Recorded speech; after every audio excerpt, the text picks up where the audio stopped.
the two very conflicting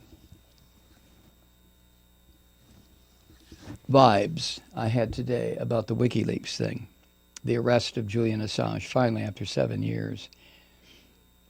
I remember when the first bit of the WikiLeaks information hit the public. One of the first things I saw was the video that had been released by now Chelsea Manning. She was, what was she, an information officer or an IT person for the military. And she had seen video that had been encrypted that showed a U.S. military gunship shooting people dead, civilians, in Iraq, just like shooting fish in a barrel, to turn a phrase. And it was pretty horrifying. I remember seeing that, and I just about lost my shit because, we know, or we should know at this point, that when the United States has engaged in these vicious, illegal, war crimes type of actions, whether it's Vietnam, Dominican Republic, Central America, Middle East, Iraq, these kinds of atrocities occur, just like Blackwater under the direction of, what's his name? When they executed 17 people at an intersection in Baghdad. I think it was in Baghdad. It was someplace in Iraq. But what Chelsea Manning released to WikiLeaks was a video had been encrypted that showed this brutal slaughter. Also released by WikiLeaks to major media. Now, if you remember, Julian Assange made it very clear that he was working with journalists, with media, to get this information out about some of the activities that the United States and other countries were crimes that they were committing and activities that they were conducting. It was a look inside this monster known as government, especially where it concerned international relations. And it was the first time Americans had a chance to actually see and hear absolutely what the U.S. State Department did not want us ever to see and or hear. And at the time, I remember I celebrated WikiLeaks and Julian Assange almost as enthusiastically as President Pig did during the 2016 election cycle. Now, President Pig was celebrating for an entirely different reason. President Pig, that would be Trump. President Pig was celebrating because WikiLeaks had changed. It had turned from an organization that released, let's call it inside information about how the diplomatic corps in so many countries worked in contravention of peace and justice and so on and so forth.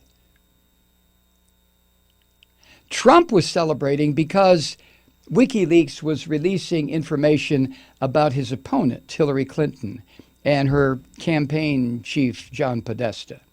Trump is a two-bit punk fucking idiot. So of course he would celebrate that. But I digress. I'll get to that in a minute. So when the WikiLeaks revelations were first made public by the New York Times, by the Washington Post, by the German newspapers, by the UK newspapers, by the Chinese newspapers, by newspapers in South America, those were not house organs of Russia or some communist enterprise. Those were newspapers, valid journalistic newspapers, who said, okay, we thought about this and we've decided that the public has a right to know, and so it was published. As much as Julian Assange could provide them after it was reviewed by some of their in-house national security people, the WikiLeaks papers, whatever you want to call them, were published. I remember at the time saying it impressed me as much as the Pentagon papers published by the Washington Post and the New York Times back in the 70s, that exposed the lies and deception and slaughter and murder and the horror of sending 600,000, 700,000, rotating them in and out, U.S. troops to commit war crimes as directed by the U.S. government. That's what the Pentagon papers showed. And WikiLeaks showed essentially some of the same stuff, only not quite as grand a scale as the crimes we committed in Vietnam. So when WikiLeaks released all this information over, it seemed like they were coming out and coming out and coming out, I was ecstatic to see that the cover had been ripped back and we could see some of the shitty machinations of the U.S. State Department, the U.S. intelligence community, and the U.S. military. All of a sudden, Julian Assange, to me, and what do I know? Julian Assange took on the role of someone who is determined to poison the U.S. election, the 2016 election, poison it in favor of Trump. Now, whether he was in favor of Trump or not is immaterial. Apparently, he was providing information to the Russian government. And all of a sudden, that was then used by their troll farms and their internet thugs to influence the U.S. election. And Assange had made it very clear that he hated Hillary Clinton. And I think one of the reasons was because early on, when the papers were released, when the documents started being released, just about every politician in America, including and especially Hillary Clinton, because I think she was either Secretary of State at the time. I think she was. No, wait a minute. No, she wasn't. I honestly don't remember. But because she had been Secretary of State, and these were classified documents coming from that division of government, and Hillary Clinton more or less said that Julian Assange was committing treason and should be brought back to the United States. I remember the Republicans who said he should not just be brought back to the United States, but he should be brought back, put on trial, found guilty, and shot, because he was committing the worst kind of treason, which to me was bullshit. We were the ones that committed the war crimes. Assange was releasing and revealing how those war crimes were constructed, who was involved, who gave the orders, who made the decisions, and how they were carried out. But then, like I say, it changed. And Assange seemed to take on the attitude that he was going to single-handedly stop the United States from perpetrating these crimes, which was not a bad idea. But what about stopping other fascistic governments? But Assange either lost track of that, or it was never his intention to begin with. I have no idea. But he became determined, it seemed, he became determined to corrupt our political system. I know. How can you corrupt something that's already corrupted? I understand. But he was coming at it from an entirely different point of view. Now, I heard his attorney today, his UK attorney, I don't know if the man was involved who was in front of the microphones along with a female attorney, maybe the two of them. But she made the case, and this will be his defense when he goes before the British courts for an extradition hearing back to the U.S. And I have to tell you, I hope, even knowing now all that we know, I hope he is not extradited back to the U.S. Because Julian Assange will become Donald Trump's pin the tail on the donkey kind of thing. And I fucking hate Donald Trump. So, I don't know how much pressure this fascist thug, Mike Pompeo, our current Secretary of State, can apply to Theresa May's government in the UK. I don't know. I don't know how much pressure was applied to get the British police, the London police, to go in and arrest him today. I have no idea. But I hope he's not extradited back to this country. Because there are too many voracious, half-human monsters waiting here to tear him to pieces. But Trump, this filthy fucker today, the guy who repeatedly, during the campaign, praised WikiLeaks. Oh, I love WikiLeaks, right? Remember that shit? When WikiLeaks was releasing damaging material on Hillary Clinton during the 2016 presidential race.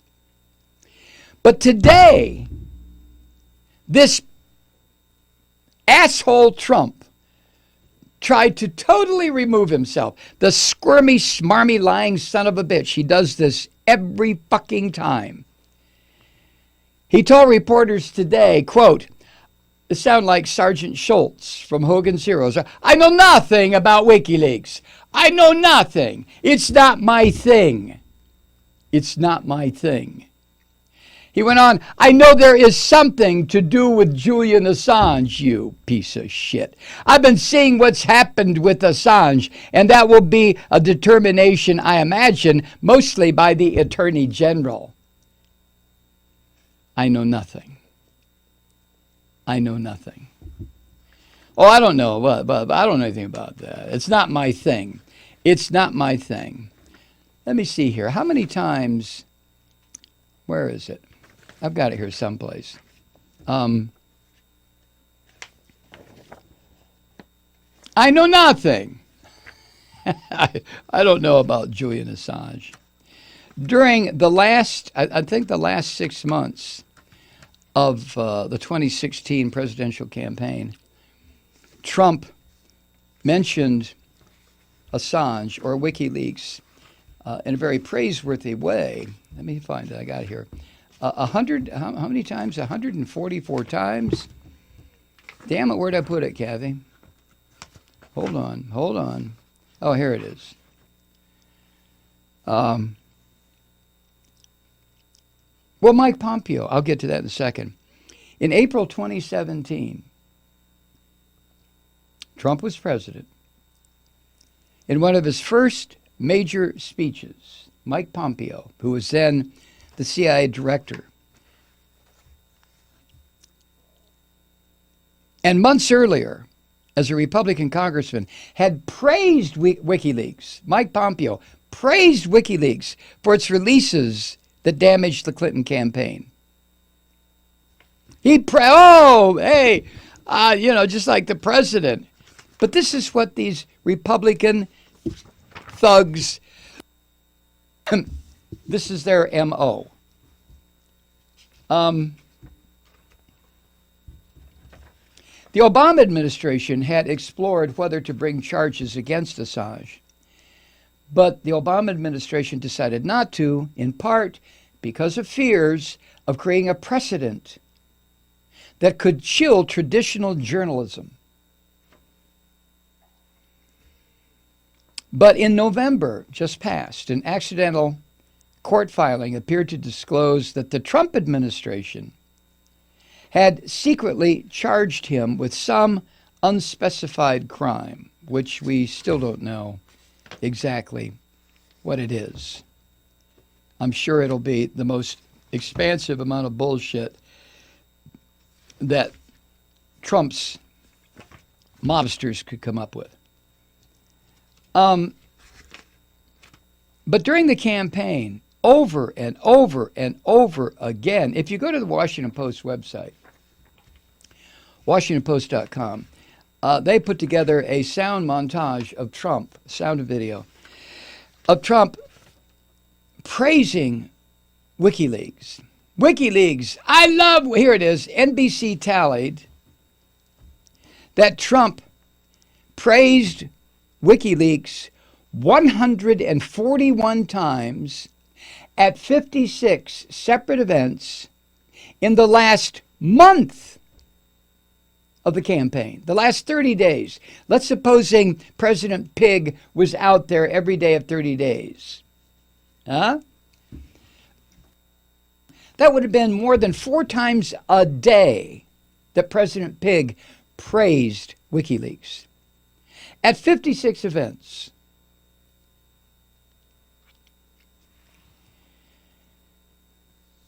At one event, he said, WikiLeaks, I love WikiLeaks. At another, he said, this WikiLeaks is like a treasure trove. At another one, he said, I love reading those WikiLeaks. Relaying that he had been delayed in arriving at the event because he had been reading the latest batch of emails that WikiLeaks had released. And then, interestingly, see if you consider this to have been a mere coincidence. WikiLeaks began releasing hacked emails from Clinton's campaign manager, John Podesta, on the same day in October 2016 that the Access Hollywood tape surfaced in which Trump talked about grabbing women by the pussy. The same day, which immediately drove off, to a degree, Trump's verbal assault, sexual assault on women, and replaced it with these. You think that was just coincidence? Maybe it was. Speaking to reporters today during a meeting with South Korean President Moon Jae-in, Trump said he, quote, didn't, quote, really have an opinion, end quote, about Assange's arrest by British authorities. I don't have an opinion. I don't know. I don't know anything about WikiLeaks. What is that? That Julian Assange guy? Yeah, I've heard about him. I don't know. I don't know anything. 141 fucking times in 30 days he praised WikiLeaks and Julian Assange. But now, who? Julius? Nah. Hey, Truth Seekers, Mike Malloy here on the Progressive Voices Network. We've got a deal for you. You can now subscribe to our new 1-hour audio-video combination Malloycast for only $29 a year. But you have to act fast. This deal ends on tax day, April 15th. Since we're without any business managers now, 100% of your support goes directly to maintaining our nightly campfire. Visit MikeMalloy.com to renew or to subscribe. And thank you for all the ways you keep it lit.